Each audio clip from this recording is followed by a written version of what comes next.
ஆண்டவராகிய இயேசு கிறிஸ்துவின் நாமத்தில் உங்கள் யாவருக்கும் என் அன்பின் வாழ்த்துக்கள். இந்த நாளின் தியானத்தின் தலைப்பு நாசரேத்து நங்கை, குட் ஃப்ரம் நாசரத். வாசிக்க வேண்டிய பகுதி லூக்கா 1 அத்தியாயம் 39 முதல் 55.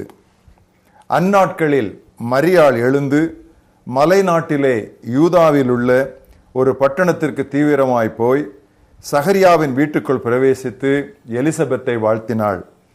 எலிசபெத்து மரியாளுடைய வாழ்த்துதலை கேட்ட பொழுது அவளுடைய வயிற்றில் இருந்த பிள்ளை துள்ளிற்று.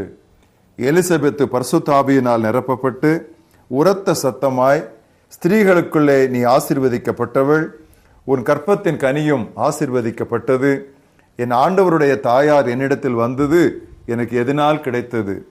இதோ நீ வாழ்த்திய சத்தம் என் காதில் விழுந்தவுடனே என் வயிற்றில் உள்ள பிள்ளை களிப்பாய் துள்ளிற்று. விசுவாசித்தவளே பாக்கியவதி, கர்த்தராலே அவளுக்கு சொல்லப்பட்டவைகள் நிறைவேறும் என்றாள். அப்பொழுது மரியாள், என் ஆத்துமா கர்த்தரை மகிமைப்படுத்துகிறது, என் ஆவி என் இரட்சகராகிய தேவனில் களிகூறுகிறது. அவர் தம்முடைய அடிமையின் தாழ்மையை நோக்கி பார்த்தார். இதோ இது முதல் எல்லா சந்ததிகளும் என்னை பாக்கியவதி என்பார்கள். வல்லமையுடையவர் மகிமையானவைகளை எனக்கு செய்தார். அவருடைய நாமம் பரிசுத்தம் உள்ளது. அவருடைய இரக்கம் அவருக்கு பயந்திருக்கிறவர்களுக்கு தலைமுறை தலைமுறைக்கும் உள்ளது. தம்முடைய புயத்தினாலே பராக்கிரமம் செய்தார். இருதய சிந்தையில் அகந்தையுள்ளவர்களை சிதறடித்தார். பலவான்களை ஆசனங்களிலிருந்து தள்ளி தாழ்மையானவர்களை உயர்த்தினார். பசியுள்ளவர்களை நன்மைகளினால் நிரப்பி ஐஸ்வர்யம் உள்ளவர்களை வெறுமையாய் அனுப்பிவிட்டார். நம்முடைய பிதாக்களுக்கு அவர் சொன்னபடியே ஆபிரகாமுக்கும் அவன் சந்ததிக்கும் என்றென்றைக்கும் இரக்கம் செய்ய நினைத்து தம்முடைய தாசனாகி இஸ்ரவேலை ஆதரித்தார் என்றாள். இன்றைய மனப்பாட வசனம் லூக்கா 1:38. இதோ நான் ஆண்டவருக்கு அடிமை, உமது வார்த்தையின்படியே எனக்கு ஆகட்டும். கிறிஸ்துமஸின் மறுபக்கம் கீழ்ப்படிதலை கொண்டாடுதல் என்று நேற்று குறிப்பிட்டேன். அந்த வரிசையில் முதலாவது சகரியா, எலிசபெத் ஆகியோரை கவனித்தோம். கீழ்ப்படிந்தோர் வரிசையில் அடுத்து நாம் கவனிக்க வேண்டியது நாசரேத்து நங்கை, அதாவது இயேசு கிறிஸ்துவின் தாயார் மரியாள். மரியாளின் கீழ்ப்படிதல் அபாரமானது. யோசேப்பை மணக்கும் முன் இயேசுவை கருவுற்றிருந்ததால் சமுதாயம் அவளை சும்மா விடாது. ஆனால் அவளது பணிவான இணக்கம், நம்பி கீழ்ப்படிதலுக்கு நம் எல்லாருக்கும் ஒரு முன்மாதிரி. கன்னியாகவே கருத்தரிப்பு என்பது மரியாளுக்கு புரிந்து கொள்ள எளிதாயில்லை. ஆனால் அவள் அதை ஏற்றுக்கொண்டாள். அவளால் எவ்விதம் அப்படி செய்ய முடிந்தது தெரியுமா? முதலாவது, ஆண்டவருக்கு தான் அடிமை என்ற நிலையை நன்கு உணர்ந்தாள். She recognized and accepted the lordship of Christ. கிறிஸ்துவை நமது வாழ்வில் ஆண்டவராய் ஏற்றுக்கொண்டு விட்டோம் என்றால் மாட்டேன், ஏன் என்பதற்கெல்லாம் எங்கே இடம் இருக்கும்? அடுத்து, மரியாள் இறைவாக்கின் வலிமையை, the power of God's word, ஒத்துக்கொண்டாள். உமது வார்த்தையின்படியே எனக்கு ஆகட்டும் என்றாள். அவளுக்கு இருந்த வேத அறிவு பிரமாதம். அவளது பாடலில் மட்டும் பழைய ஏற்பாட்டில் இருந்து குறைந்தது 15 குறிப்புகள் எடுத்தாளப்பட்டுள்ளன. கடவுள் எவ்விதம் உலகை படைத்தார், தமது மக்களை எதிரிகளிடமிருந்து காப்பாற்றினார், அற்புத அடையாளங்கள் செய்தார், இதுபோன்ற சம்பவங்கள் எல்லாம் அந்த பட்டிக்காட்டு பெண்ணின் இருதயத்திலும் மனதிலும் ஆழமாய் பதிந்திருந்தன. கடவுளால் இயலாதது ஒன்றுமில்லை என்று தேவதூதன் பகர்ந்ததும் தனது மனப்பூர்வமான இணக்கத்தை மரியாள் தெரிவித்தாள். இங்கு நமக்கு ஒரு நடைமுறை படிப்பினை உண்டு. இடையறாது கீழ்ப்படிந்து நடக்க வேண்டுமானால் திருவசனத்தால் நாம் நிரம்பிக்கொண்டே இருக்க வேண்டும். எனவேதான் கொலோசியர் 3:16-17 வாசிக்கிறோம், கிறிஸ்துவ வசனம் உங்களுக்குள் நிறைவாய் குடிகொள்வதாக.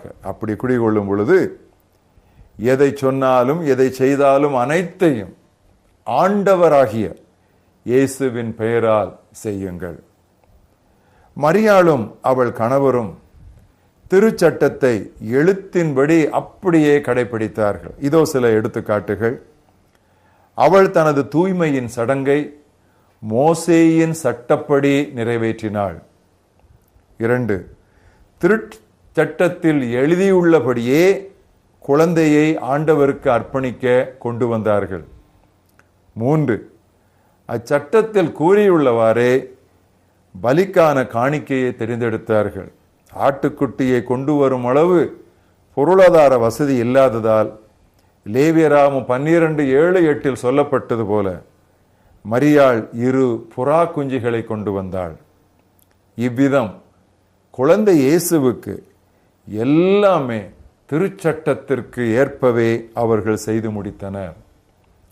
இந்நாட்களில் பிரியமானவர்களே, நாம் ஒலி நாடாக்களிலும் ஒளி நாடாக்களிலும் ஒளி தட்டுகளிலும் செலவிடும் அவ்வளவு நேரத்தை திருவசனத்தை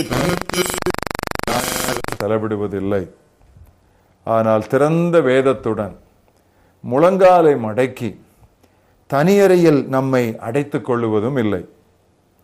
கடவுளின் வழிகளும் அவரை மகிழ்விக்கும் விதங்களும் எனவேதான் நமக்கு தெரியாது போய்விட்டன. கடவுள் விசுவாசத்தை கௌரவித்து கீழ்ப்படிதலுக்கு பரிசளிக்கிறார். God honors faith and rewards obedience. பெண்களுக்குள் நீ ஆசீர்வதிக்கப்பட்டவள் என்று தூதன் மரியாளை வாழ்த்தினான். நாசரேத்து நங்கை நானில புகழ் பெற்றாள். இதோ நான் ஆண்டவருக்கு அடிமை, உமது வார்த்தையின்படியே எனக்கு ஆகட்டும். Behold, I am the maid servant of God. Let it be to me according to your word. எங்கள் மகாபரிய தேவனே, உம்முடைய குமாரனாய் இயேசு கிறிஸ்துவின் பிறப்பை அடுத்து வரும் கதாபாத்திரங்களுடைய வாழ்க்கைகளிலிருந்து கீழ்ப்படிதலை கற்றுக்கொள்ள எங்களுக்கு தந்து வரும் இந்த நல்ல தியானங்களுக்காக நாங்கள் நன்றி சொல்லுகிறோம். மரியாளுக்காக நாங்கள் உம்மை ஸ்தோத்திரிக்கிறோம். ஒவ்வொரு அடியிலும் அவள் உம்முடைய திருச்சட்டத்திற்கு எவ்வளவு துல்லியமாக கீழ்ப்படிந்தாள் ஆண்டவரே. அப்படிப்பட்ட கீழ்ப்படிதலின் மகனாக பிறந்த இயேசு கிறிஸ்து தனக்கு முன்பாக கீழ்ப்படுகிற ஒரு தாயாரை ஒரு மாதிரியாக அவர் கொண்டிருந்தாரே. இந்த நாட்களிலும் தேவரீர் இந்த திருவசனத்தை கேட்டுக்கொண்டிருக்கிற எல்லா பெற்றோர்களுக்காகவும் நான் ஜெபிக்கிறேன். பிள்ளைகளுக்கு வெறுமனே உபதேசிக்கிறவர்களாக மட்டுமல்ல, அவர்களுக்கு நல்ல உதாரணங்களாக, அவர்களுக்கு நல்ல எடுத்துக்காட்டுகளாக, அவர்களுக்கு செயல்முறையில் தேவனுக்கு கீழ்ப்படிதல் என்றால் என்ன என்று கற்றுக் கொடுக்கிறவர்களாக நீர் ஒவ்வொரு பெற்றோரையும் மாற்ற வேண்டும் என்று நான் ஜெபிக்கிறேன். கர்த்தாவே, சிறு பிள்ளைகள் எங்களை கவனித்துக் கொண்டிருக்கிறார்கள். அவர்கள் முன்பாக நாங்கள் எவ்வளவு கவனமாக நாங்கள் நடந்து கொள்ள வேண்டும். அவர்களுக்கு நாங்கள் இடையூறு உண்டாக்கினால் இயந்திரக்கல்லை களத்தில் கட்டி சமுத்திரத்தில் ஆழ்த்துவது நலம் என்று உம்முடைய குமாரன் சொல்லி சென்றாரே. மிகவும் ஜாக்கிரதையாயிருக்க நீர் எங்களுக்கு உதவி செய்யும். கீழ்ப்படிதலே எங்களுடைய வாடிக்கையாகிவிடட்டும். இயேசு கிறிஸ்துவின் நாமத்தில் பிதாவே, ஆமென்.